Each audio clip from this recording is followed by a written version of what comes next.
आइए आज हम लोग स्टडी करेंगे क्वेश्चन नंबर 19। तो क्वेश्चन नंबर 19 में देखते हैं क्या कह रहा है। कह रहा है सही विकल्प छाटिए, यानी जो करेक्ट है वो हमको बताना है। कह रहा है धातुओं की मिश्र धातुओं की प्रतिरोधकता प्रायः उनकी अवयव धातुओं की अपेक्षा अधिक या कम होती है।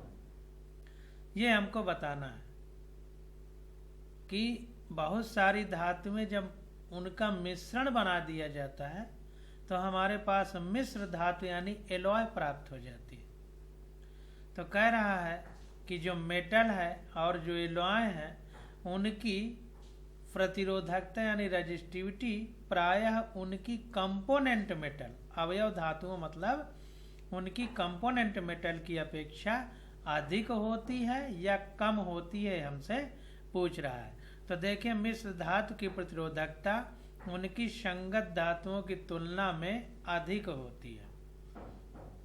तो जब हम मेटल को मिक्स कर देते हैं और मिक्स करके एक मिश्र धातु यानी एलॉय तैयार करते हैं तो उस एलॉय का जो रेजिस्टिविटी होती है यानी प्रतिरोधकता होती है उसकी कंपोनेंट मेटल की तुलना में अधिक होती है, यानी मिला देने के बाद रेजिस्टिविटी बढ़ जाती है। ये तथ्य निकल करके सामने आया है। बी में पूछ रहा है कि आम तौर पर मिश्र धातुओं के प्रतिरोध का ताप गुणांक शुद्ध धातुओं के प्रतिरोध के ताप गुणांक से बहुत कम या अधिक होता है। तो इसको देखते हैं। इंग्लिश में alloy usually have much lower और हायर टेम्परेचर कोफिशिएंट। ताप गुणांक का मतलब टेम्परेचर कोफिशिएंट, जिसको अल्फा लिखते हैं ऑफ प्योर मेटल। ये हमसे पूछ रहा है। तो देखिए कह रहा है कि मिश्र धातुओं का प्रतिरोध ताप गुणांक संगत धातुओं की तुलना में अधिक अल्प होता है। तो जो कंपोनेंट मेटल हैं उनकी तुलना में जो हम उनको मिला करके एलॉय तैयार कर देते हैं तो एलॉय का ताप गुणांक यानी टेम्परेचर कोफिशिएंट मेटल की तुलना में अति अल्प होता है, यानी बहुत वेरी लो होता है, बहुत लो होता है। ये तथ्य निकल करके सामने आ गया। तो एलॉय का रेजिस्टिविटी मेटल की तुलना में बहुत अधिक होता है, तुलना में अधिक होता है। और जो टेम्परेचर कोफिशिएंट यानी ताप गुणांक है, प्रतिरोध ताप गुणांक, वो एलॉय का मेटल की तुलना में बहुत कम होता है, वेरी लो होता है। अब देखिए सी विकल्प हमसे कह रहा है मिश्र धातु मैग्नीन की प्रतिरोधकता ताप में वृद्धि के साथ लगभग स्वतंत्र है या तेजी से बढ़ती है। तो मैग्नीन जैसा हमने पीछे भी पढ़ा है एक एलॉय है यानी मिश्र धातु है, तो इसकी प्रतिरोधकता यानी रेजिस्टिविटी ताप में वृद्धि के साथ उसका क्या रिलेशन है, नहीं बढ़ती है मतलब स्वतंत्र है, अपने हिसाब से बढ़ेगी या तेजी से बढ़ती है, हमसे पूछ रहा है। तो देखिए इसका आंसर कि मैग्नीन मिश्र धातु की प्रतिरोधकता ताप बढ़ाने पर अपरिवर्तित रहती है। ये चीज हम एनसीईआरटी में पढ़ भी चुके हैं, क्योंकि मिश्र धातु की का प्रतिरोध ताप गुणांक अति अल्प होता है, जैसा अभी हमने ऊपर पढ़ा है, वेरी लो होता है, अतः इसकी प्रतिरोधकता बहुत अधिक होती है। तो मिश्र धातु की प्रतिरोधकता बहुत अधिक होती है, मिश्र धातु का ताप गुणांक बहुत कम होता है। इसलिए चूंकि मैग्नीन मिश्र धातु है इसलिए इसकी प्रतिरोधकता और ताप में अगर तुलना की जाए तो ताप गुणांक चूंकि बहुत कम है प्रतिरोधकता की तुलना में, तो इसलिए इसकी प्रतिरोधकता ताप के साथ बहुत कम परिवर्तित होगी, क्योंकि ताप गुणांक अति अल्प है। तो अतः इसकी प्रतिरोधकता यानी रेजिस्टिविटी बहुत अधिक होती है, इसलिए ताप बढ़ाने पर अपरिवर्तित रहती है। तो प्रतिरोधकता यानी रेजिस्टिविटी बहुत ज़्यादा है एलॉय की और टेम्परेचर कोफिशिएंट बहुत कम है, इसलिए अगर टेम्परेचर बढ़ाया जाता है तो टेम्परेचर से बढ़ाने से प्रतिरोधकता अपरिवर्तित रहती है, रेजिस्टिविटी अपरिवर्तित रहती है, क्योंकि टेम्परेचर कोफिशिएंट बहुत कम है। टेम्परेचर कोफिशिएंट यानी ताप गुणांक, यानी ताप के बढ़ने के साथ जो गुणा किया जाए, तो गुणा किए जाने वाला इतना कम है कि कोई फर्क नहीं पड़ रहा है, इसलिए अपरिवर्तित रहती है। अगला हमसे पूछ रहा है, कह रहा है किसी प्रारूपी विद्युत रोधी, उदाहरण अगर देखा जाए तो कह रहा है अंबर, तो ये विद्युत रोधी है यानी इंसुलेटर है, इसमें करंट का प्रवाह नहीं होता है, की प्रतिरोधकता किसी धातु की प्रतिरोधकता की तुलना में 10⁻22 या 10⁻23 कोट के गुणांक से बड़ी होती है। ये सही है या गलत है, ये हमको बताना है। तो देखिए बता रहा है, कह रहा है जटिल अचालक की प्रतिरोधकता धातु के सापेक्ष 10⁻22 गुना अधिक होती है। तो जो कॉम्प्लेक्स इंसुलेटर है, अचालक है, यानी जिसमें आवेश नहीं चल सकता, चार्ज फ्लो नहीं हो सकता, यानी करंट का फ्लो नहीं हो सकता, तो उसकी रेजिस्टिविटी धातु के सापेक्ष मेटल की तुलना में 10⁻22 गुना यानी 10⁻22 टाइम्स मोर होती है, क्योंकि अचालक की प्रतिरोधकता मिश्र धातु के सापेक्ष अधिक होती है। तो जो इंसुलेटर होते हैं उनकी एलॉय से भी ज़्यादा होती है रेजिस्टिविटी। तो कहने का मतलब है सबसे ज़्यादा कम रेजिस्टिविटी मेटल की होती है, फिर एलॉय की होती है, फिर नॉन मेटल की होती है, नॉन कंडक्टर की होती है या इंसुलेटर की। पहले मेटल की यानी कंडक्टर की, फिर सेमी कंडक्टर की, फिर नॉन कंडक्टर की। इस तरह रेजिस्टिविटी का रेशियो चलता है। तो 10⁻22 गुना अधिक होती है नॉन कंडक्टर की रेजिस्टिविटी मेटल के सापेक्ष, ये ध्यान रखना। तो 19 नंबर क्वेश्चन हमारा हो चुका है। अब देखते हैं अगला क्वेश्चन 20 नंबर, इसमें क्या पूछ रहा है। तो देखिए इसमें कह रहा है कि आपको R प्रतिरोध वाले यानी प्रतिरोधक दिए गए हैं। तो N नंबर में हमारे पास रजिस्टर हैं, रेजिस्टेंस हैं, और उन रेजिस्टेंस का प्रतिरोध यानी रेजिस्टेंस R है, रजिस्टर जो है। कह रहा है कि अधिकतम और न्यूनतम प्रभावी प्रतिरोध प्राप्त करने के लिए आप इन्हें किस प्रकार संयोजित करेंगे, अधिकतम और न्यूनतम प्रतिरोधों का अनुपात क्या होगा। तो पहले ए पर ही हम बात करते हैं कि R प्रतिरोध है, उनकी संख्या N है, हमें मैक्सिमम और मिनिमम रेजिस्टेंस प्राप्त करना है, तो उन्हें किस प्रकार संयोजित यानी कंबाइंड करेंगे। तो देखिए यहाँ पर ये फिगर भी बनाया गया है।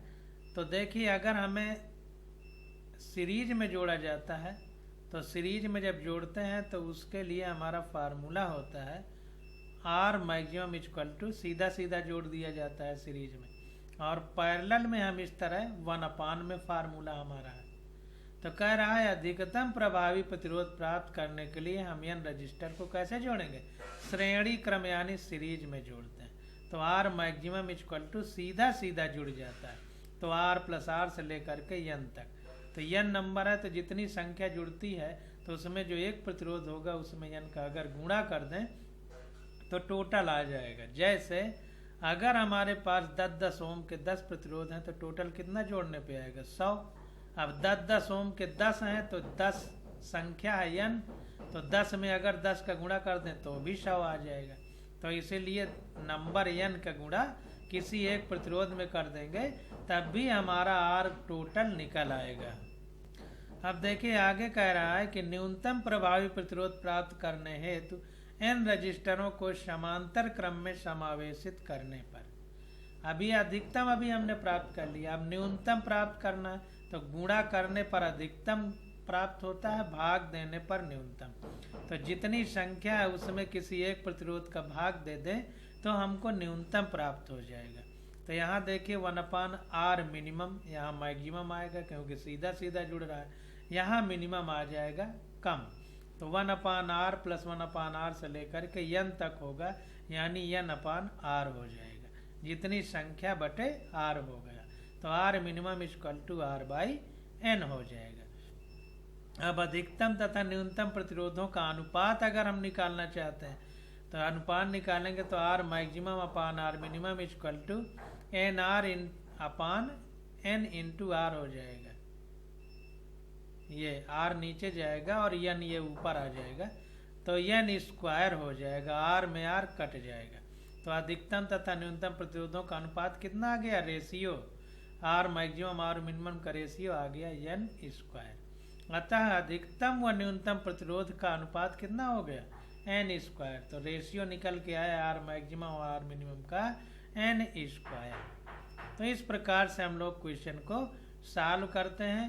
अब अगला हमसे पूछ रहा है, कह रहा है यदि 1 ओम 2 ओम 3 ओम के 3 प्रतिरोध दिए गए हों तो उनको आप किस प्रकार संयोजित करेंगे कि तुल्य प्रतिरोध 11/3 ओम हो जाए, 11/5 ओम हो जाए, 6 ओम हो जाए, 6/11 ओम हो जाए।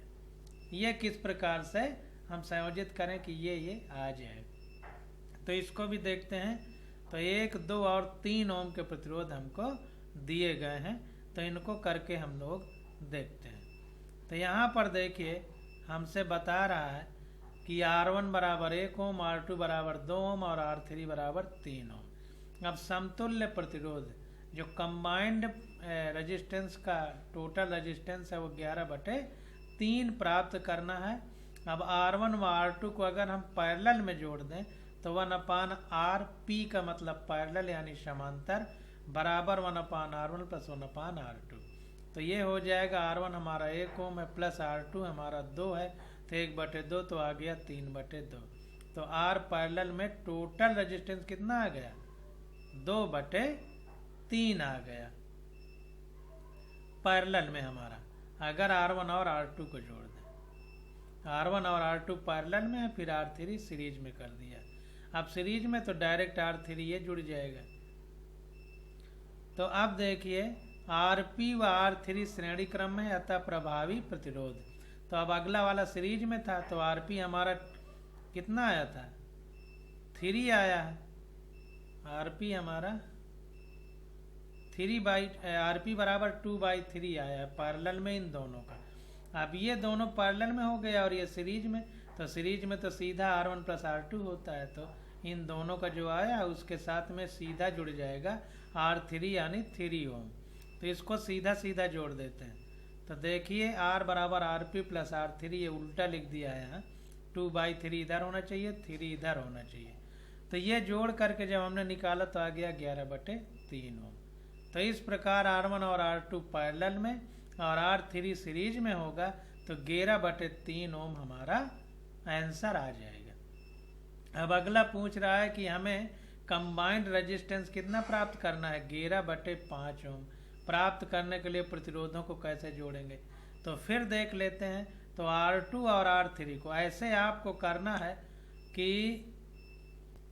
इन्हीं को अदल बदल के सीरीज पैरेलल में जोड़ना है, तो आपको समझ में आ जाएगा कि किससे कितना आएगा।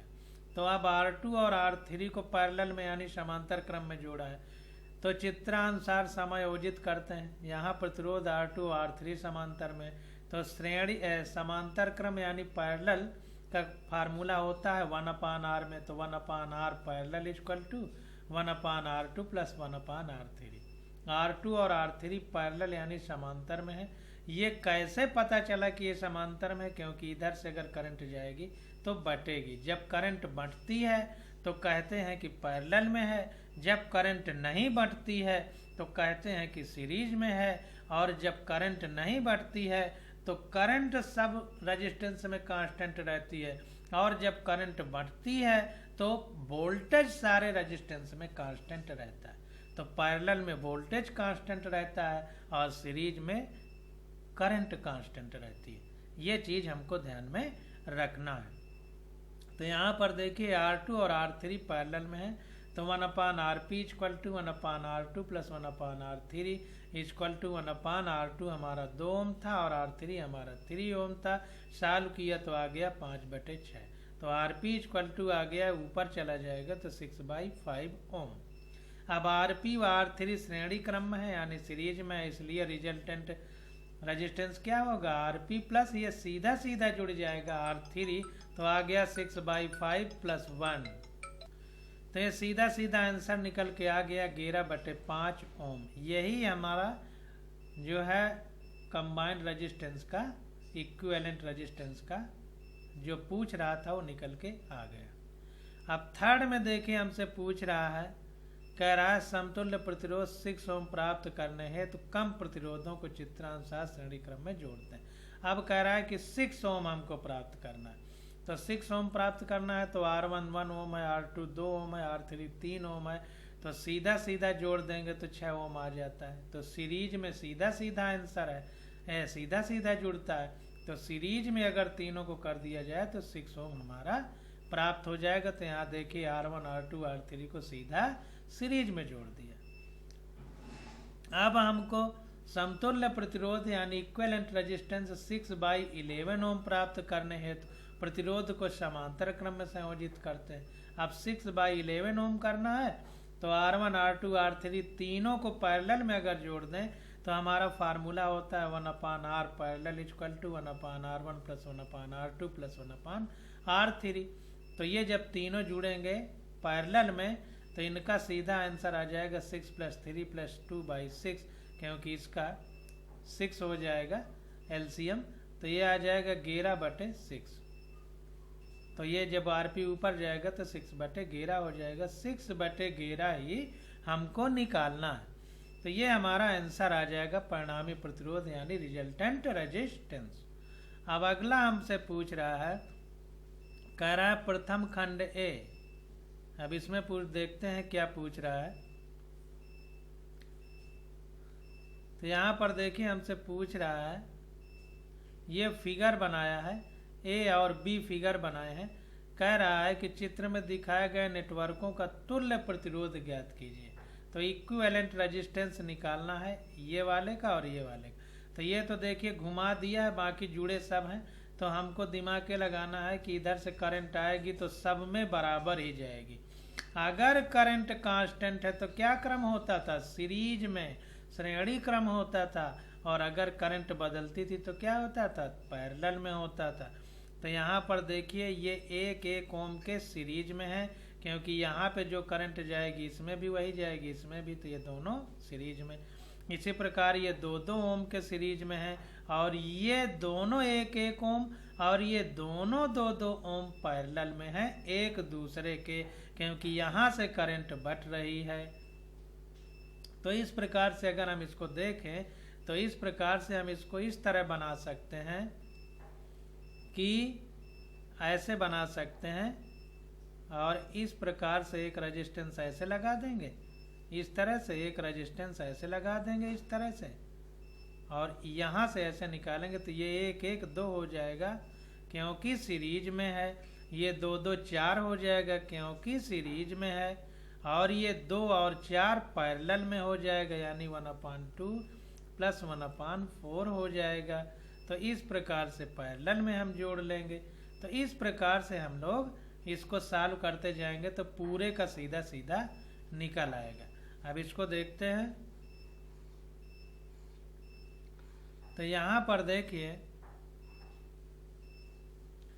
1 ओम तथा 1 ओम श्रेणी क्रम में है 1 1।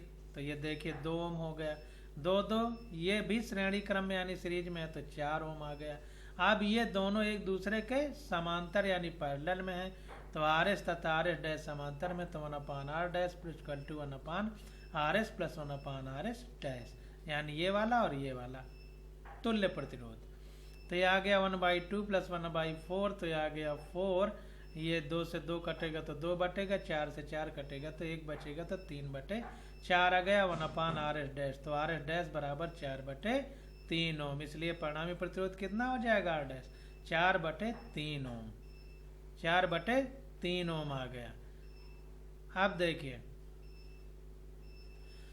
अब देखिए यहाँ भी वही चीज है, 1 1 ओम 2 2 ओम 1 1 ओम 2 2 ओम 1 1 ओम 2 2 ओम 1 2 3 4 खंड हैं, 1 2 3 4 बार ऐसा है।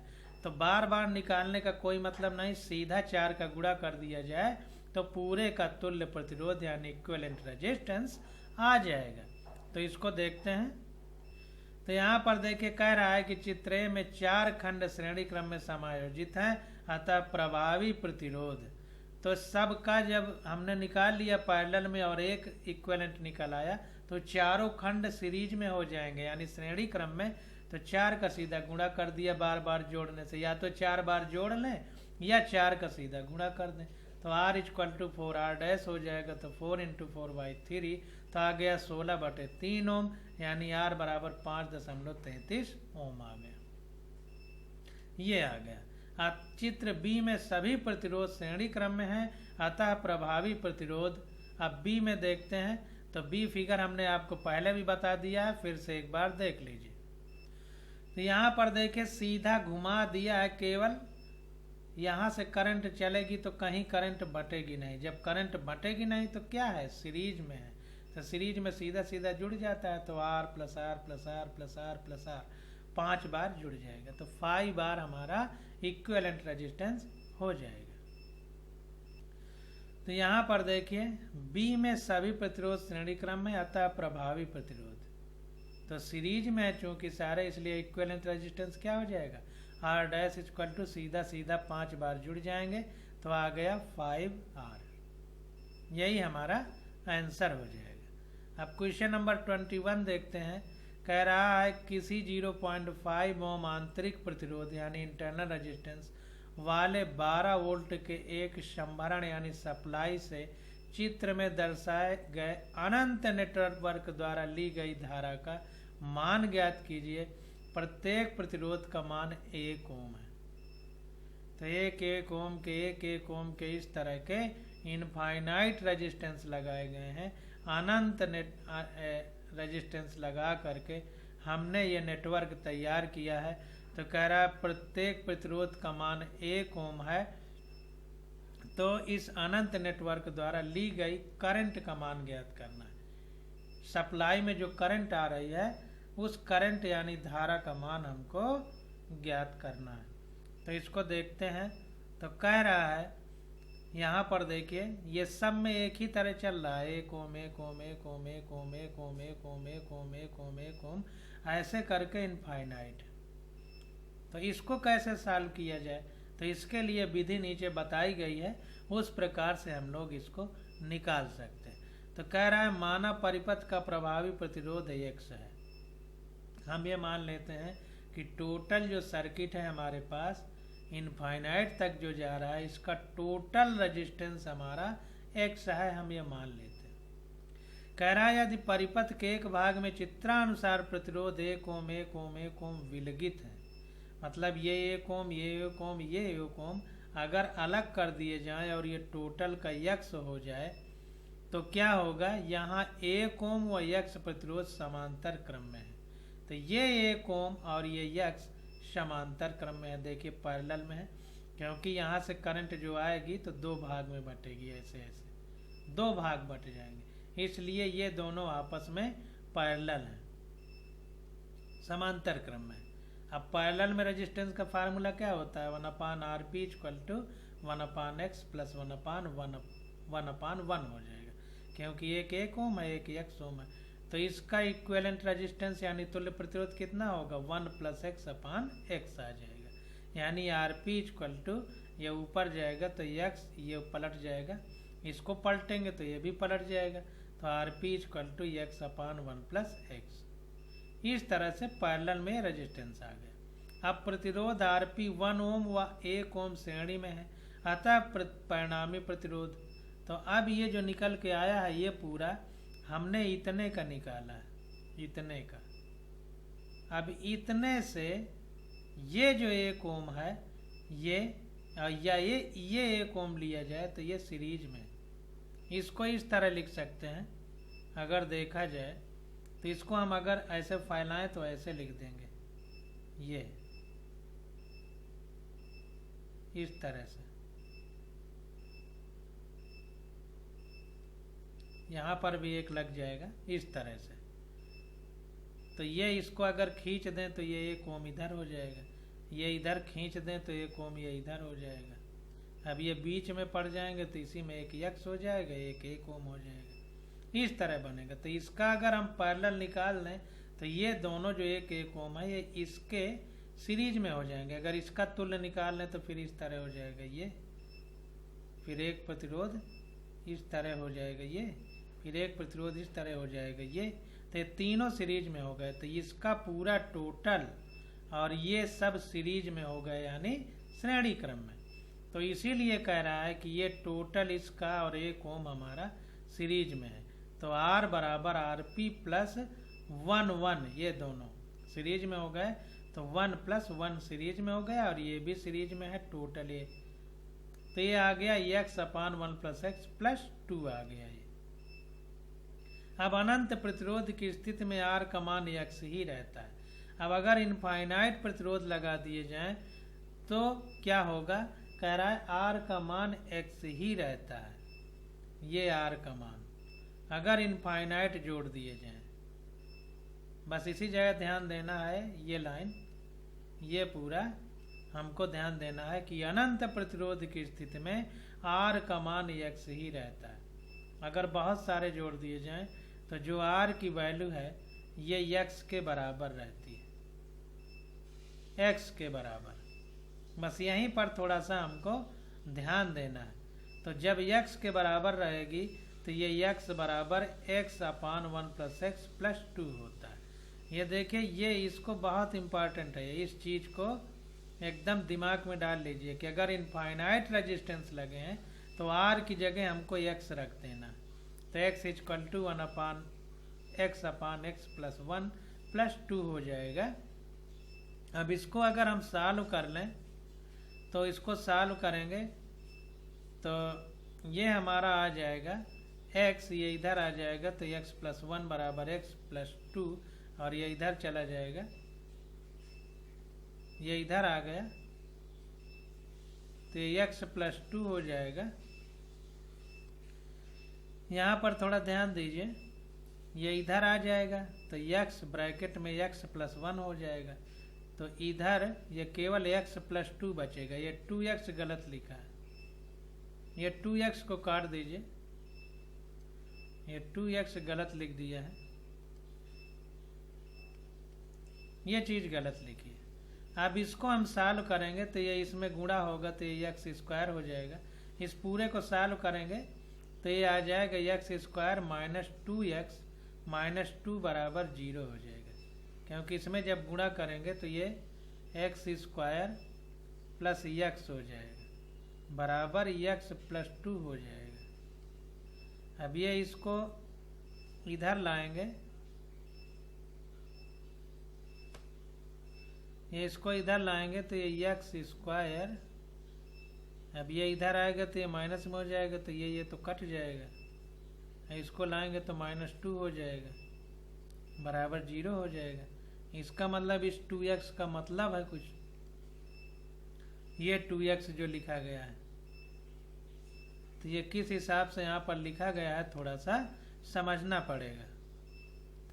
हाँ, तो इसको देखिए, ये x अपान 1 प्लस एक्स केवल इसमें है, इस ये प्लस 2 अलग है, देखिए प्लस 2 अलग है, तो इसके नीचे भी 1 प्लस एक्स रहेगा ये गुणा में, तभी हम इसको हटा के इधर ले जा सकते हैं। ये इसको हटा के इसमें ये गुणा तभी कर सकते हैं जब ये इसमें भी रहे, ऐसे अकेले नहीं ले जा सकते। तो जब इसको ले जाएंगे तो ये इधर आ जाएगा x प्लस 1, तो ये x प्लस 2 प्लस 2x हो जाएगा, ये 2x हो जाएगा पूरा। इसको अगर हम सॉल्व करेंगे, क्योंकि देखिए ये जब दोनों में अगर रहता है ये अपान में 1 प्लस एक्स तो हम इसको इधर ले जा सकते थे सिंपली, लेकिन ये केवल x अपान 1 प्लस एक्स इसके नीचे 1 अपान में है, x के नीचे, इसके नीचे नहीं है। तो इसको जब सॉल्व करेंगे तो ये x ब्रैकेट में x plus 1 equal to x plus 2 plus 2x आ जाएगा। इसको जब सॉल्व करेंगे तो ये x square minus 2x minus 2 बराबर 0 हो जाएगा। अब द्विघात समीकरण जैसे बाइनोमियल इक्वेशन सॉल्व करते थे, क्वाड्रेटिक इक्वेशन, तो वैसे सॉल्व करेंगे तो प्लस माइनस करके वो फार्मूला होता था BC, वो फार्मूला यहाँ पर लगा देंगे तो x equal to minus bracket में माइनस का 2 रहेगा क्योंकि माइनस b लिखते हैं, प्लस माइनस अंडर रूट ये आ जाएगा √4 + 8/2 हो जाएगा। तो क्वाड्रेटिक इक्वेशन जो था द्विघात समीकरण वाला जो फार्मूला था उसी को यूज करके हमने निकाला है। पीछे कई बार हमने फार्मूला लिख करके आपको बताया है, तो आप लोग अब याद करके फार्मूला का यहाँ उपयोग करिए, क्योंकि बार बार हम बताएंगे तो आप ध्यान नहीं देंगे उन फार्मूलों पे। तो लगा करके इसकी वैल्यू निकालिए। तो सॉल्व करके निकाला तो ये आ गया 1 ± √3। अब प्रतिरोध कभी भी ऋणात्मक तो होता नहीं है, अतः परिपथ का प्रतिरोध यानी सर्किट का रेजिस्टेंस कितना होगा, x = ये ±√3 है तो माइनस नहीं होगा, क्योंकि प्रतिरोध यानी रेजिस्टेंस निगेटिव तो होता नहीं, तो केवल पॉजिटिव वाला होगा। तो 1 + √3, तो ये 1 + √3 की वैल्यू 1.732 होती है। तो सॉल्व किया तो ये आ गया x = 2.732 ओम। यही हमारा आंसर हो जाएगा। तो इस प्रकार से हम लोग क्वेश्चन को सॉल्व करते हैं। अब देखिए आगे वो निकल के आया, तो अब परिपथ का कुल प्रतिरोध कितना होगा इसको देखते हैं। अब देखिए यहाँ पर हमने ये x की वैल्यू निकाली है और परिपथ का कुल प्रतिरोध कितना है, x/1 + x + 2, ये है कुल प्रतिरोध। तो अब इसको देखते हैं कि टोटल कैसे निकालेंगे। तो यहाँ पर देखिए कह रहा है कि परिपथ का कुल प्रतिरोध = 2.732 + 0.5, तो ये आ गया 3.232 ओम। तो ये x की जो वैल्यू हमने निकाली, ये तो सर्किट में बाहर का प्रतिरोध था जो इस फार्मूले से निकल के आया, जो हमने यहाँ से कैलकुलेट करके निकाला है, और प्लस ये 0.5 ओम इंटरनल रेजिस्टेंस था बैटरी का, जो 12 वोल्ट की बैटरी लगाई उसका इंटरनल रेजिस्टेंस यानी स्मॉल r ये था। तो ये भी जब जोड़ेंगे तब कुल परिपथ का रेजिस्टेंस आएगा। तो कुल प्रतिरोध कितना होगा, तो ये देखिए 2.732 में 0.5 और जोड़ा है, तब आया है 3.232 ओम। अब सप्लाई से ली गई धारा यानी करंट, तो V = IR होता है, V = IR होता है, तो I = V/R टोटल होगा, ध्यान दीजिए। तो V हमारा 12 वोल्ट की बैटरी है जैसा हमने बताया, और टोटल R निकल के ये आया है। तो इसको सॉल्व किया तो आ गया 3.72 एम्पियर। तो इतनी करंट जो है सप्लाई हमारा परिपथ में सर्किट में दिखाई देगी। अब क्वेश्चन नंबर 22 आ जाता है, तो इसकी स्टडी हम लोग अगले लेक्चर में करेंगे। आज बस यहीं तक।